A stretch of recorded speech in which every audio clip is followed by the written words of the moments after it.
Rice, I represent the Bennington Rutland District. It's Danby, Dorset, Landgrove, Mount Tabor, and Peru. And then we've got anybody who's tuning in who wants to say hello. Josie Levitt, Grand Isle Chittenden, which is all of Grand Isle County and a sliver of West Milton. And Heather Supernaut, Windsor 4, which are the towns of Barnard, Pomfret, Bridgewater, and West Hartford. I'm Terry Delaney. I'm a professor at the University of Vermont, and I teach mycology here. Great, and we've got several other folks in the room who'll be testifying a little bit later, and we'll have them introduce themselves when the time comes. But Meg, thank you very much for taking the time to put together a presentation and sharing it with us this morning. Have you had a chance to look over the bill? Yes, I have. Great. Okay. Well, why don't you go ahead and get started then? Great. Thanks so much. Good morning, Representative Durfee, members of the House Committee on Agriculture, Food, and Resiliency and Forestry. My name is Meg Madden. I am a mycologist, mushroom photographer, author, and mycology educator. You can see here, this is the mushroom that is being proposed as the state mushroom for Vermont, the bear's head tooth or Hericium americanum. Let me just forward here. So there I am in my happy place out in the forest, looking for mushrooms. And I'm a lifelong naturalist with a curious temperament. From an aesthetic standpoint, mushrooms have always fascinated me, but like a lot of Americans who haven't grown up with a heritage of foraging, I was encouraged to keep my distance as a child. Fast forward to 2020 with the onset of the pandemic, and my daughter and I began taking daily walks in the woods behind our house. The ever-changing cast of colorful and whimsical mushrooms really caught our attention, and I started photographing them and posting them to my Instagram account, which quickly grew to a following of nearly 50,000 people. I had no idea that so many folks were interested in mushrooms. But as a scientist and a curious person, I wasn't satisfied with just taking photos of them. I decided that I needed to know everything I possibly could about them, and my passion turned into a full-time career, and now this is what I do for a living. So here are some of my mushroom photographs. I sometimes compare my mushroom photos to really great packaging. It sort of draws people in, and then I'm able to get their attention and educate them about all of the really wonderful ways that fungi influence our lives and their importance in the ecosystem. My photos have been featured in Northern Woodlands Magazine, Vermont Sports, Addison Independent, 7 Days, and one of my photos was in the Vermont Fish and Wildlife calendar last year. I do shows, solo shows, and I have photos online, including an article on the Adobe website about textures and photography. And I'm also a writer. So last March, I had a book published by Hachette Book Group. This is a book for people who love mushrooms with an accompanying puzzle and magnet set. That was very exciting. I also write for the Vermont Center of Eco Studies and have been invited to be a contributor in Northern Woodlands Magazine this year. And I think my favorite part about being involved with mycology is the outreach and education piece. In 2021, just a year after I dove down the rabbit hole of mycology, I decided I wanted to share my knowledge and enthusiasm with the public. That summer and fall, I led 3 mushroom walks, one of which had 45 participants, which was sort of like herding cats, people in the woods scattered about, but it was really fun. I was asked by the Middlebury Area Land Trust that year to be their keynote speaker at their annual meeting and celebration. In 2022, I led 12 walks and gave 4 talks. And I taped a segment of But Why Kids with Jane Lindholm of Vermont Public, which was really fun. 2023 was my busiest year yet. I did a combination of 40 presentations, book talks, and walks all over the state, hosted by such organizations as Audubon Vermont, North Branch Nature Center right there in Montpelier, the Middlebury Area Land Trust, and Northern Woodlands, to name a few. Instead of foraging focused, my walks focus on fungal biodiversity and awareness and their ecological roles. People who go on my walks often tell me that they can't walk in the woods without seeing all the mushrooms, and it's really transformed the way that they see their environment, which is great because one of my driving forces is introducing people to nature in a way that's meaningful to them, because I feel like they're going to be more aware of their impact. I'm an advocate for community science.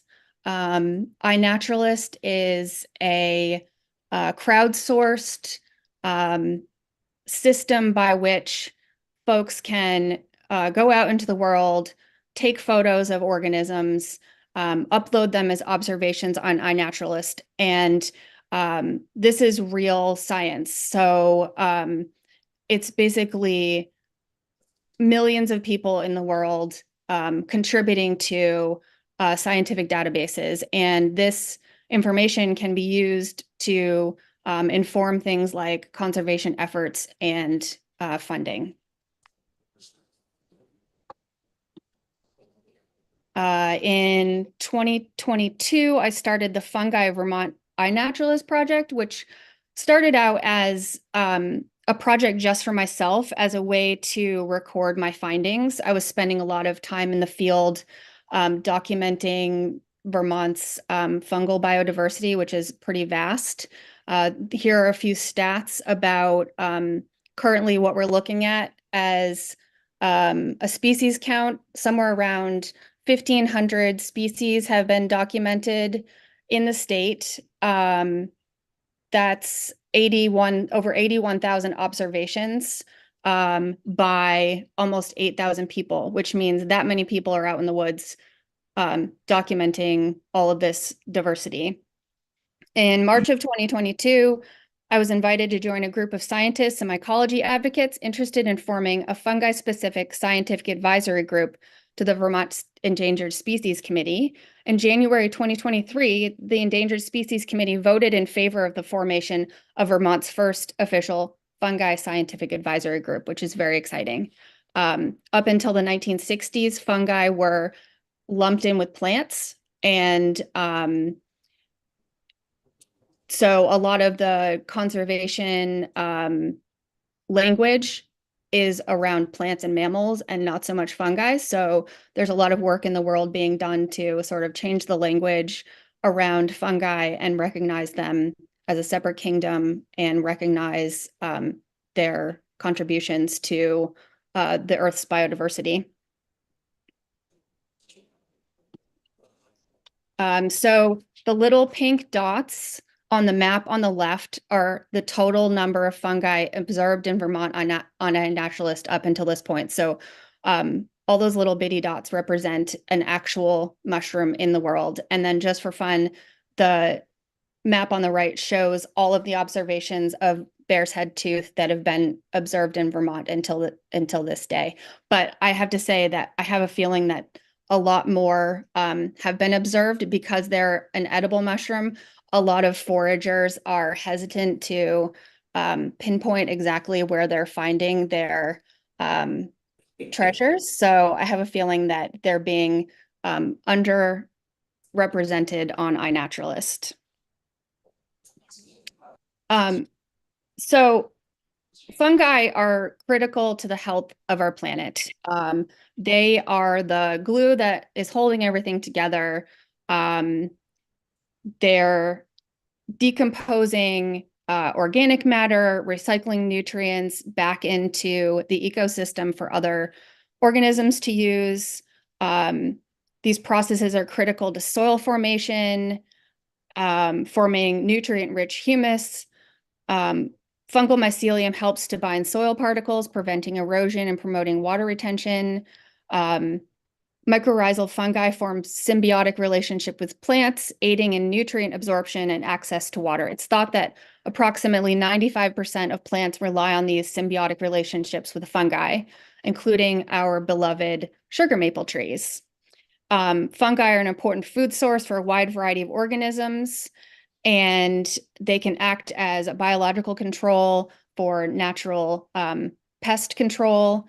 And they're important for things like mycoremediation.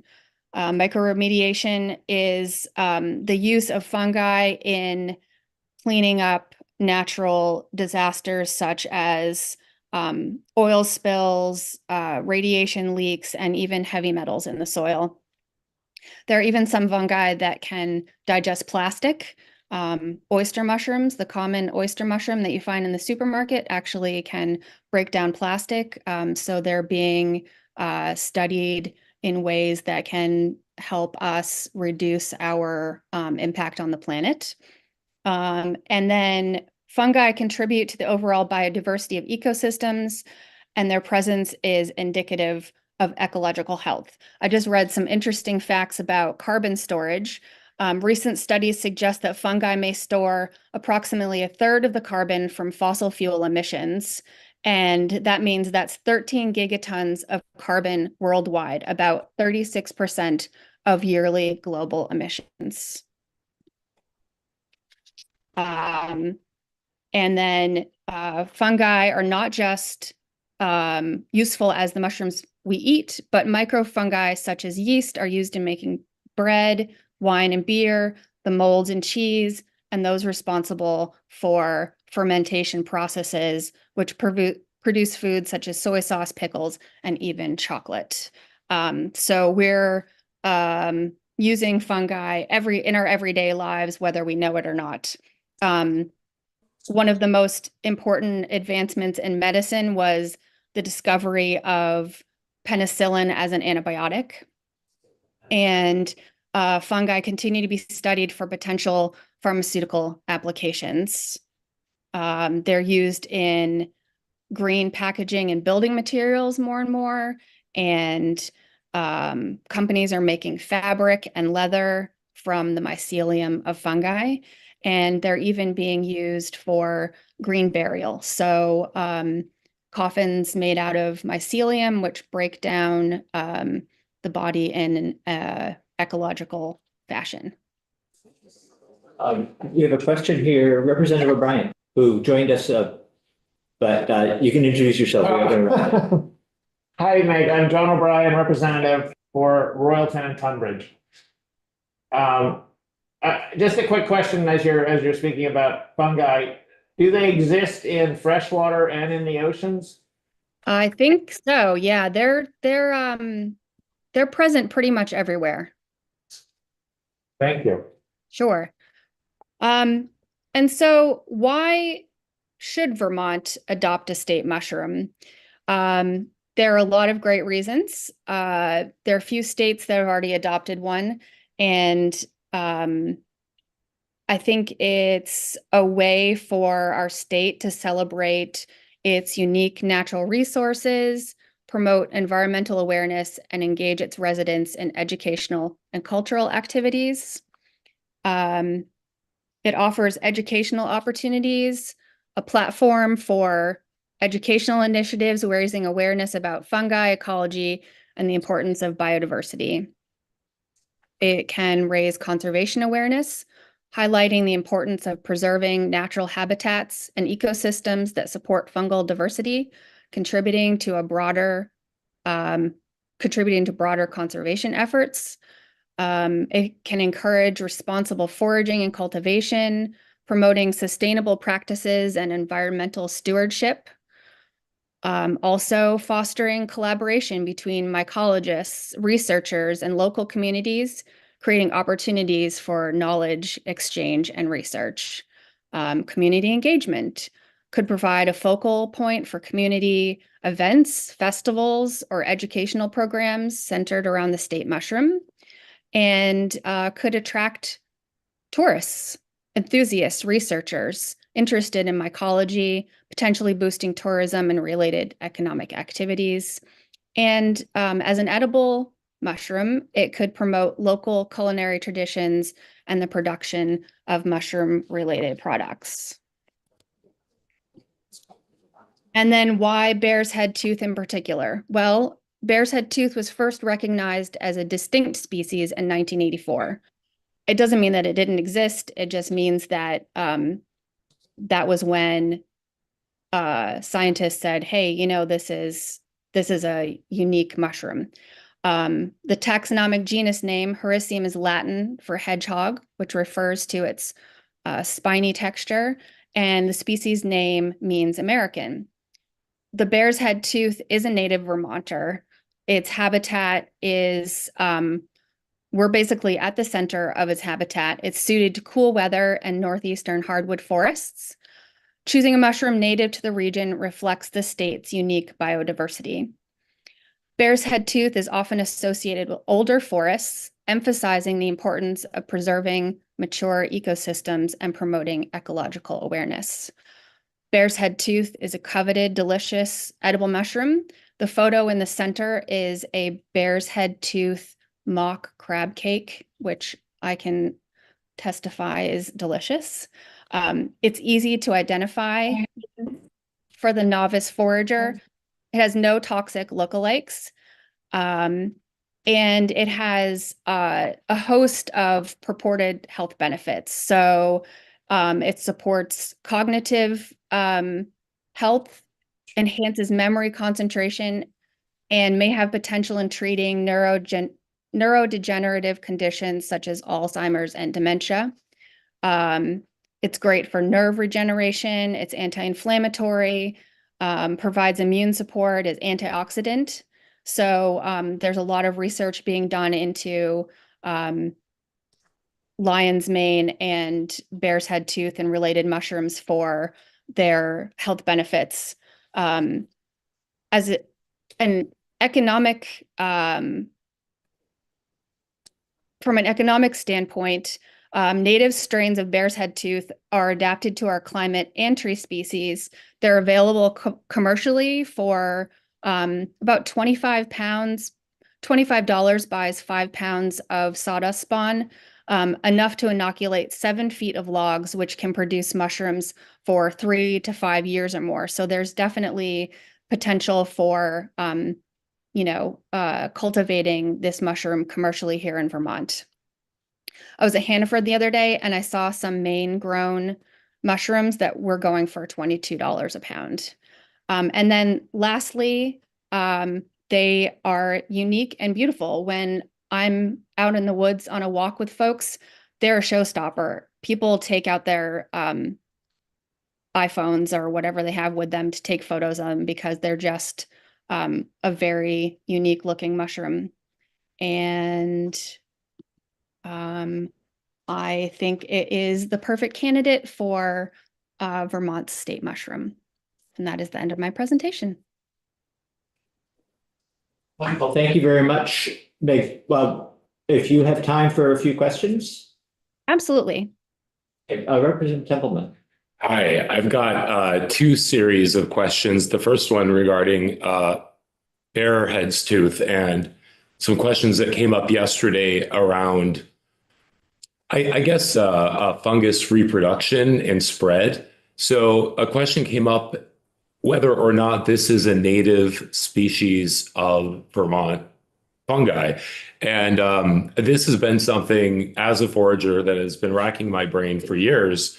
Because, with the paradigm of plants and how they are spread and how they reproduce and the whole concept of exotic, invasive, native, endemic plants, I'm wondering if there's a paradigm you can share with us that would help us better understand how mushrooms spread. Is this a native? Is it endemic to our region? Was it introduced? Was this here in pre-colonial times? That's my first series of questions. Sure. So Bear's Head Tooth is endemic to Vermont. This is its native habitat. It is a wood decomposer. So the spines that you see on the mushroom are where it produces its spores. So a mushroom is actually the reproductive part of a fungus. So the fungus is made up of mycelium, so little threads that are in the wood and soil that usually contain, so for wood decomposing mushrooms, they contain enzymes which break down wood. So that's what Bear's Head Tooth is doing. And yes, it's absolutely native here and therefore a good choice as a state mushroom for us. And my second series of questions regards another bill. May I ask regarding the bill that we received from Senate? Um, Which you're asking, he's asking me, and I'm trying to remember which bill. Yeah, it's the committee bill from the Senate with various items. There was a section regarding pesticides, and I thought to maybe also track the use of nitrogen fertilizer and how it relates to mycology. Okay, yeah. That's actually a committee bill that did not come from the Senate. Oh, I think while we have Meg with us, if it's relevant to her expertise, you want to ask a quick question, sure. yeah. This is in regards to the what's called the liquid carbon pathway, if you're familiar with that, and the impact of nitrogen, specifically like urea or synthetic nitrogen fertilizer on mycology in soil, if that's something that you're familiar with. I'm not familiar with that in particular. I have done a bunch of reading about mycoremediation, so the use of fungi to clean up other environmental contaminants, but I'm not I don't know specifically about what you're asking. Okay, that's fine then. We'll find somebody else. Thank you. Sure. Representative O'Brien. Meg, I wondered, you said you usually find Bear's Head Tooth in hardwood stands, and if it had a special relationship to a certain tree species, the way, say, morels seem to have a relationship with elms and ash. Yeah. And with that question also, if something like the chestnut had a fungi that it had a relationship with, I'm just wondering about, potentially if we lose a certain species in Vermont of tree, would the Bear's Head Tooth disappear too? Well, luckily they have kind of a wide range of woods that they use as hosts. So I find them a lot on beech trees and maple, but as far as cultivation goes, they'll grow on oak, cherry, and I guess poplar if it has a thick bark. So it's adapted well enough that I think that it'll be fine. Great, thank you. Representative Graham. What time of year would you be on staff to find these in the woods? So late summer through fall, I've found them right up to a hard freeze. Meg, looking at the picture on the screen on the left side, just so we have a sense of the dimensions. Sure. How large is that mushroom? So the Bear's Head Tooth on the left would be about 3/4 of the size of a football. So about, I don't know if people can see me, but about yay big, 2 softballs, a couple good hands full. Yeah, that's a pretty big specimen. I find them ranging from, the size of a lime up to about that size. And do they start out when they first emerge smaller and then get larger until a freeze? Yeah, so in the image in the center at the top, you can see that the spines are really short, and then directly underneath that, it has longer spines. So as it matures, the spines get longer. The spines are where it produces spores, and spores are the way that they reproduce themselves, in that they're carried on, wind currents or critters to other places.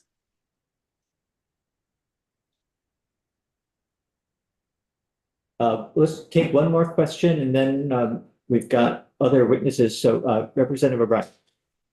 Just quickly, Meg, one thing that drives me a little crazy about your beautiful photography, or what was it, micro photography, is that these are such perfect moments in the bear's life. Like, Yes, I always yes. find mushrooms like 4 days too late when they're Yeah. black and rotten. Yes, So, yes. when are they perfect like this? And do you often see them when they're just a black mucky mess?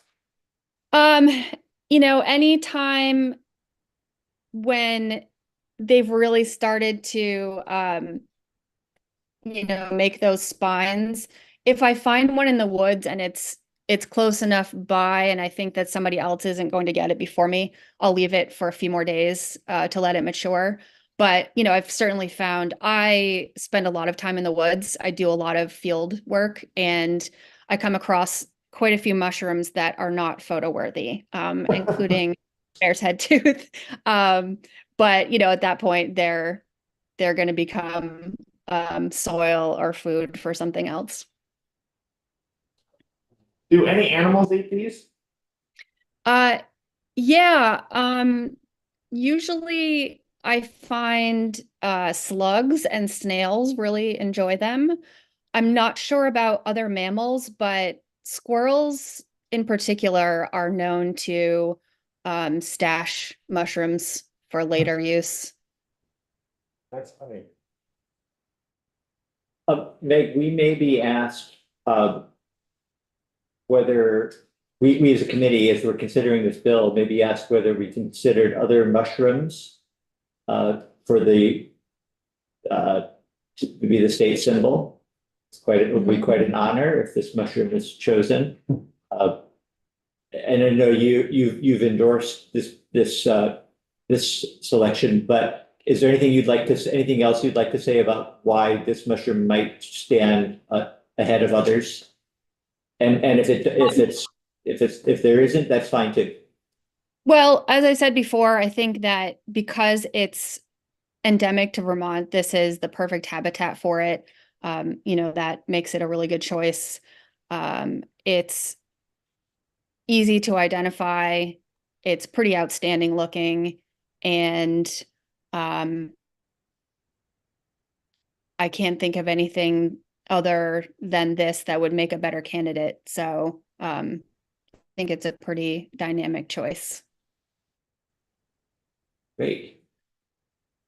Well, I don't see any other hands up. So thank you again for joining us. Really appreciate your testimony and taking the time to put together the presentation. We're going to have other testimony now. If you're not doing anything, you want to stay, feel free to stay on the Zoom, but otherwise, thank you. And we'll hope to see you again sometime, maybe in person. Great. Thanks for having me. I'm going to ask Christopher Dennett if he'd like to come up now and join us at the table. Nice finally see you. Hey, nice to meet you. How are you doing? Yeah, very fine. Morning. Thank you for having me today, guys. Yeah, Christopher, if you, I don't know if you have met any of us before, I hadn't met you, but you heard us introduce ourselves. So if you just want to start by introducing yourself, we'll get on the record, and then, I don't know, do we have a presentation or we're just, okay. Working on that right now. We lost the Zoom link for reading it. Okay. Is that okay, Michael? Can you hear me? My name is Christopher Dennett. I'm a caretaker, nature educator, certified wild mushroom forager, and most importantly, I'm a father. I live in Windham County in southern Vermont and have been here since about 95 and called it home, hiked the whole long trail and loved the entire 273 miles of the state since. So, Okay, I'm almost ready for this. I just want to Wait for switch. slide stuff, but Somebody has maybe you. that might be his audio echo. I think I just. Can you show me what to do? I don't know what to do. Yeah. Sorry, Sidonia is going to help. It's not Michelle. I think it's whatever's happening over there.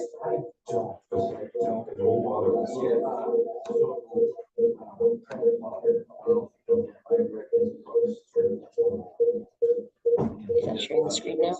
Yeah. Okay, so we can get back to. Okay.